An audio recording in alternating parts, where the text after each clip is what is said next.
আগুন লেগেছে 2:45 থেকে, আমি এসেছি 3:30টার দিকে। এসে দেখছি অল্প আগুন ছিল। ফায়ার সার্ভিস অতি দ্রুত আগুনটা নিয়ন্ত্রণে আনতে পারতো। তখন ফায়ার সার্ভিস এর ইউনিট, তখন 8টা ইউনিট আসছে, একটা ইউনিট ভিতরে গেছে, বাকি ইউনিটগুলো বাইরে ছিল। আসসালামু আলাইকুম সুপ্রিয় দর্শক, আমি সাথে আছি মোহাম্মদ ইব্রাহিম খলিল সুমন। সচিবালয় বা সেক্রেটারিয়েট হলো একটি দেশের হৃৎপিণ্ড, আর সেখানেই যদি আগুন লেগে যায় তাহলে বুঝতে হবে সমস্যা গুরুতর। ঢাকার প্রাণকেন্দ্রে বাংলাদেশ সচিবালয় অবস্থিত। বাংলাদেশ সচিবালয়ের 7 নম্বর ভবনে আগুন লেগেছে বা লাগিয়ে দেওয়া হয়েছে। এই অগ্নিকাণ্ডের ঘটনাটি ঘটে 26শে ডিসেম্বর বুধবার দিবাগত রাত 1:52 খবর পেয়ে ফায়ার সার্ভিসের এক এক করে 18টি ইউনিট ঘটনাস্থলে আগুন নিয়ন্ত্রণে কাজ করে। আগুন লাগার কয়েক মিনিটের মাথায় আগুনের তীব্রতা বেড়ে যায়। সচিবালয়ের 7 নম্বর ভবনে বেশ কয়েকটি গুরুত্বপূর্ণ মন্ত্রণালয় সহ বিভাগের অফিস রয়েছে, আর এই ভবনেই আগুন লেগেছে। কেউ কেউ বলে আগুনের সূত্রপাত হয়েছে 6 তলায় এবং সেখান থেকে ছড়িয়ে যায় 7, 8 ও 9 তলায়। সচিবালয়ের 1 নম্বর গেট দিয়ে প্রবেশ করলে সামনেই পড়ে 7 নম্বর ভবন। 9 তলা এই ভবনে সড়ক পরিবহন ও সেতু মন্ত্রণালয়, ডাক ও টেলিযোগাযোগ বিভাগ, স্থানীয় সরকার মন্ত্রণালয়, শ্রম ও কর্মসংস্থান মন্ত্রণালয়, যুব ও ক্রীড়া মন্ত্রণালয়ের দপ্তর, এছাড়াও অর্থ মন্ত্রণালয়ের অংশ রয়েছে। আগুন নিয়ন্ত্রণে আনতে কাজ করে 18টি ইউনিট। প্রায় 6 ঘন্টা চেষ্টার ফলে বৃহস্পতিবার সকাল 8:05 আগুন নিয়ন্ত্রণে আসে। ধারণা করা হচ্ছে এই ভবনে থাকা মন্ত্রণালয়গুলোর বহু গুরুত্বপূর্ণ নথিপত্র এরই মধ্যে পুড়ে ছাই হয়ে গেছে। এই ভবনের 8 তলা ও 9 তলায় আছে সড়ক পরিবহন ও সেতু মন্ত্রণালয়, যা আওয়ামী লীগ সরকারের আমলে দলটির সাধারণ সম্পাদক সড়ক পরিবহন ও সেতু মন্ত্রী ওবায়দুল কাদেরের অধীন ছিল। 8 তলায় রয়েছে ডাক ও টেলিযোগাযোগ মন্ত্রণালয়। আওয়ামী লীগ সরকারের আমলে এটির মন্ত্রী ছিলেন জুনায়েদ আহমদ পলক। তিনি ছিলেন এই মন্ত্রণালয়ের প্রতিমন্ত্রীর দায়িত্বে। 7 তলা জুড়ে ও 8 তলার কিছু অংশে স্থানীয় সরকার, পল্লী উন্নয়ন ও সমবায় মন্ত্রণালয়। আওয়ামী লীগ সরকারের আমলে এই মন্ত্রণালয়ের দায়িত্বে ছিলেন তাজুল ইসলাম। সচিবালয়ের 8 তলায় থাকা আরেক গুরুত্বপূর্ণ মন্ত্রণালয় হচ্ছে অর্থ মন্ত্রণালয়। দ্বাদশ জাতীয় সংসদ নির্বাচনের এই মন্ত্রণালয়ের দায়িত্ব পেয়েছিলেন আবুল হাসান মাহমুদ আলী। 6 তলায় রয়েছে যুব ও ক্রীড়া মন্ত্রণালয়, এটি সামলাতেন নাজমুল হাসান পাপন।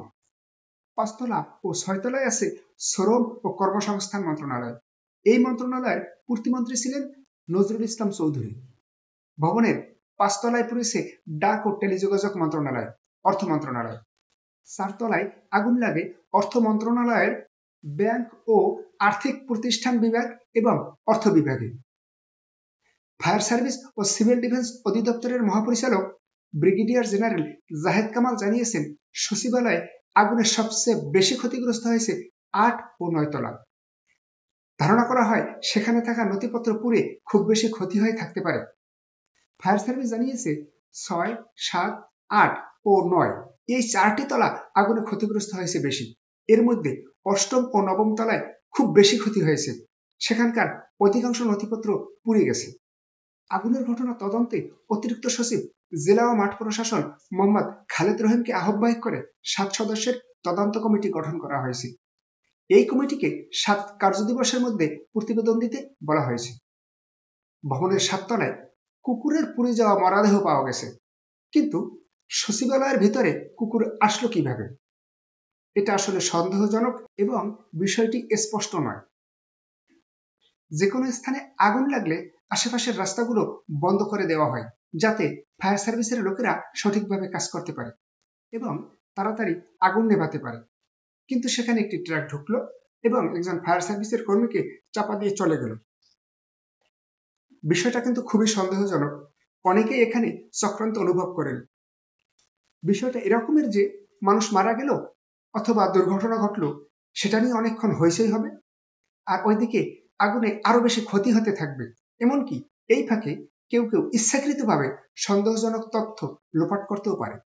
অনেক প্রত্যক্ষদর্শী ফায়ার সার্ভিসের গাফিলতিও দেখেছেন এবং তাদের তৎপরতায় খুব বেশি ঘাটতি আছে বলে প্রত্যক্ষদর্শীরা মনে করেন। ফেসবুকে একটা আমাদের সম্বন্ধক হাসিব ভাইয়ের ফেসবুকে লাইভ দেখি যে তিনি লাইভ করছে আগুন লাগছে, পরে আমরা দ্রুত এখানে চলে আসি।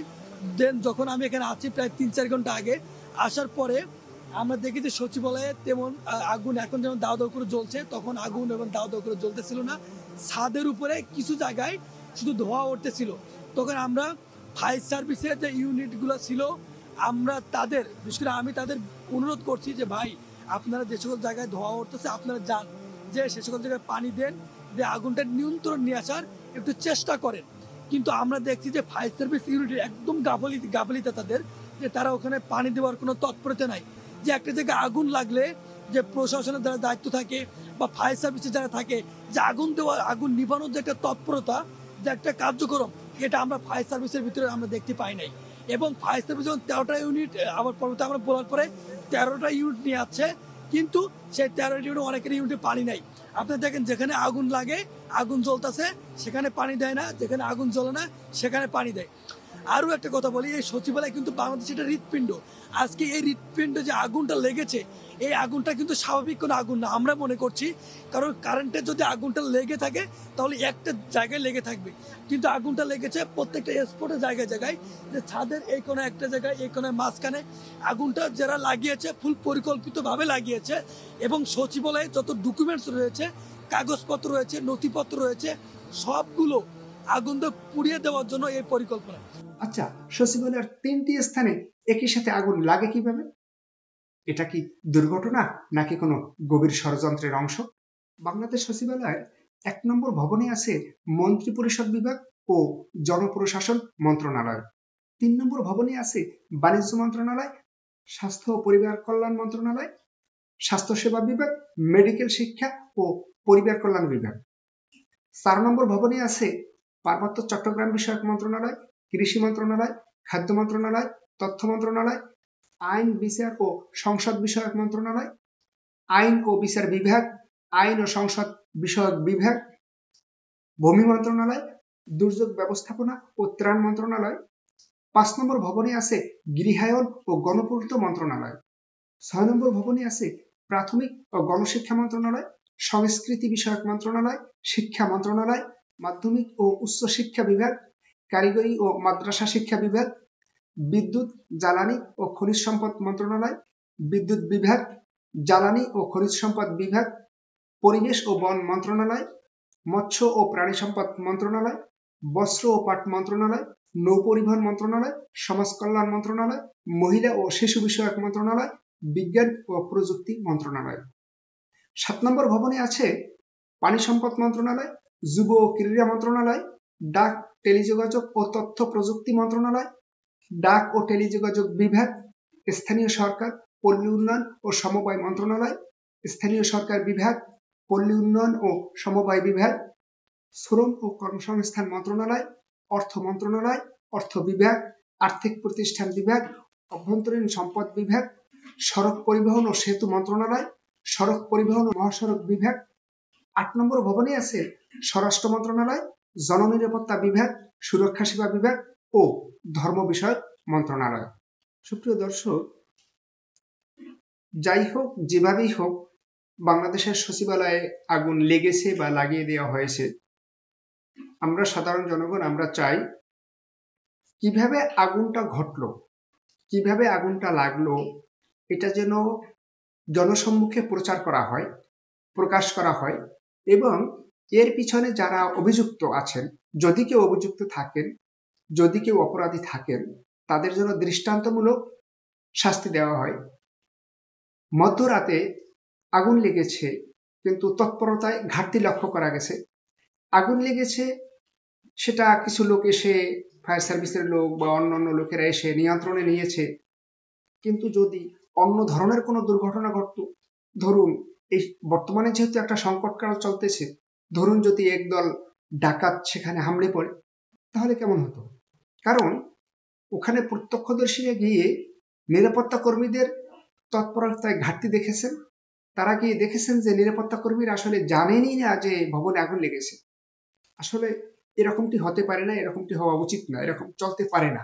আরো তৎপর হওয়া উচিত।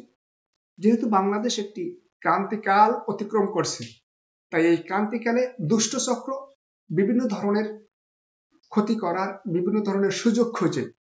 এই সুযোগ যেন আমরা তাদের হাতে তুলে না দিই। আমাদেরকে আরো সচেতন হতে হবে, যাতে করে দুষ্ট চক্র কোনো ধরনের ক্ষতি করতে না পারে। আগুন লেগেছে 2:45 দিকে, আমি এসেছি 3:30টার দিকে। এসে দেখছি অল্প আগুন ছিল। ফায়ার সার্ভিস অতি দ্রুত আগুনটা নিয়ন্ত্রণে আনতে পারতো। তখন ফায়ার সার্ভিস এর ইউনিট, তখন 8টা ইউনিট আসছে, একটা ইউনিট ভিতরে গেছে, বাকি ইউনিটগুলো বাইরে ছিল। যে আমার বিশ্বাস যে প্রশাসন তো অবশ্যই ব্যর্থ, ফায়ার সার্ভিসেও ব্যর্থ, এবং এই আজকে আগুন লাগানোর পিছনে রাষ্ট্রের যে ফুসফুস যাকে বলা হয়, যে সচিবালয় যেখান থেকে রাষ্ট্র পরিচালিত হয়, এই রাষ্ট্রের এই গুরুত্বপূর্ণ স্থাপনে আগুন লাগার পিছনে অবশ্যই গভীর ষড়যন্ত্র কাজ করছে। এবং গতকাল আমরা দেখেছি সাবেক আমলারা হুমকি দিয়ে দেশকে অস্থিতিশীল পরিস্থিতি সৃষ্টি করার হুমকি দিয়ে তারা বক্তব্য দিয়েছে। অনেক আমলারা, তাদেরকে অতি দ্রুত গ্রেপ্তারে করে তাদের মাধ্যমেই, আমার বিশ্বাস তাদের মাধ্যমে জানা যাবে যে এই আগুন লাগার পিছনে কার ইন্ধন আছে, কাদের ইন্ধন আছে, কিভাবে আগুন লাগলো। সুপ্রিয় দর্শক, আমার এই ভিডিওর বিষয়ে আপনাদের যদি কোনো মন্তব্য থাকে, আপনারা মন্তব্য করুন, আলোচনা করুন, সমালোচনা করুন। আপনাদের আলোচনা, সমালোচনা, মন্তব্য আমাকে আরো সুন্দরভাবে ভিডিও করার ক্ষেত্রে, উপস্থাপনা করার ক্ষেত্রে অনুপ্রেরণা যোগাবে। আপনারা যারা এখন আমার চ্যানেলটি সাবস্ক্রাইব করেননি, অনুগ্রহ করে আপনারা আমার চ্যানেলটি সাবস্ক্রাইব করুন, এবং যারা সাবস্ক্রাইব করেছেন তাদেরকে অসংখ্য ধন্যবাদ। আসসালামু আলাইকুম।